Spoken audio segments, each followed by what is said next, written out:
Hi, I'm Dr. Robert Hardesty, a board-certified plastic surgeon practicing here in Riverside, California. Today's topic is how to prevent the scabbing after hair restoration surgery.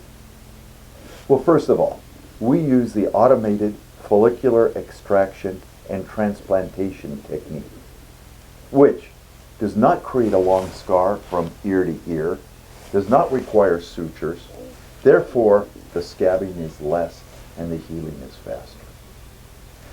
This state-of-the-art technology allows follicular extraction units, hair follicles, to be removed through a pinpoint extraction, like a needle prick. But every place this little needle prick comes, there's a microscopic scab. So what do we do to help hasten the wound healing? So what do we do to hasten that scab coming off or healing? The most important thing is the preparation with the decolonization and the post-operative care by keeping a thin layer of the mucopurcin Bactroban ointment on your scalp areas where the harvest and the recipient area where the hair was placed. It needs to be kept moist at all times.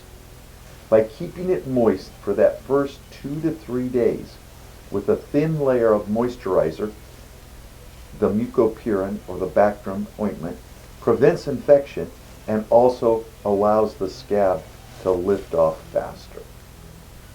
We'll let you start doing a light shampoo after the second day.